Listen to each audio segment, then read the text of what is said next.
A few years ago, I was importing Lemon Heart 151.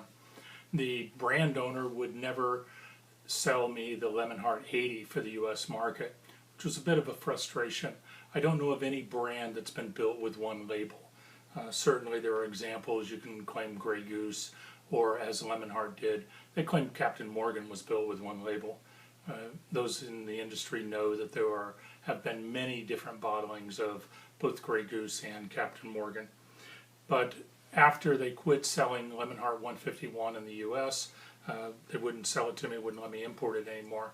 I worked very hard to come up with another rum from Demerara Distillers Limited in Guyana that had the flavor that people were looking for their tiki drinks. This is my 151 proof, Hamilton 151. It's a overproof rum, and it says distilled and aged on the banks of the Demerara River. I had a little bit of discussion, I should say, with the trademark attorney for Demerara Distillers Limited here in the U.S. They didn't like the word Demerara on the label, and I asked them if I could use distilled by Demerara Distillers Limited on the back of the label, and they told me that they would prefer that I didn't, and threatened to sue me if I made any misleading statements on my label or in any of my marketing material. Those of you that know me know that I don't run around making up stuff about rum.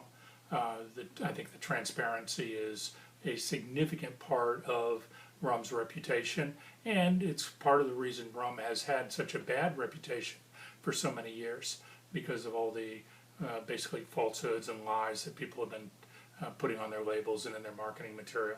This is a 151 proof rum. I imported in bulk at 77% alcohol, and then it's bottled at 151 in upstate New York. There's a couple of reasons for bottling in the U.S. One is the label is much easier to source. I don't have to ship bottles to the Caribbean and then ship them back.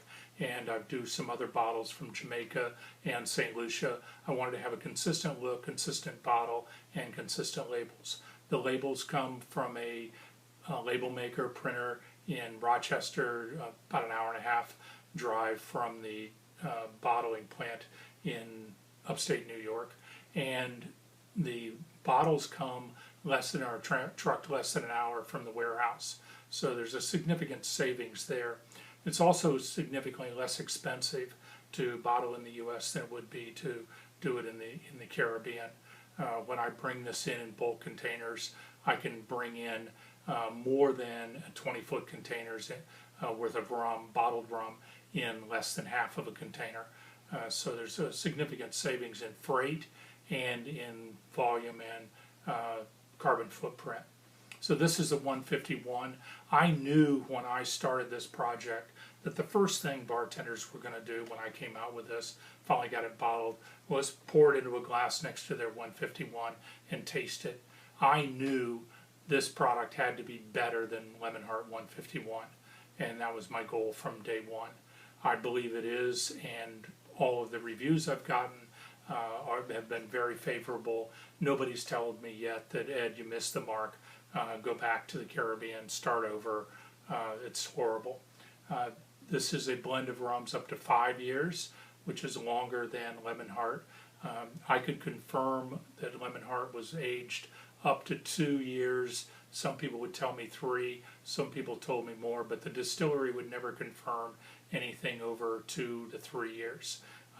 They have confirmed to me that this is a blend of rums aged up to 5 years. It's blended in Guyana and then shipped to Europe. I bring it in from Europe from one of their bulk customers, and then I bottle it here in the U.S. In addition to this, I also do a 86 proof rum, and the label is changing slightly. Now it'll say 86 across the front of the label. The 86 proof has a mustard color capsule at the top. The 151 has a red capsule.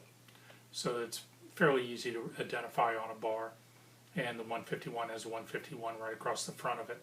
The only difference in these two is the proof.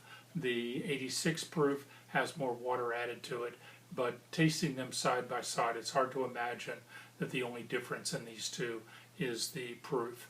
This one I drink with ginger beer or a little bit of fresh fruit juice, typically orange because I've got orange trees in the backyard and I love oranges.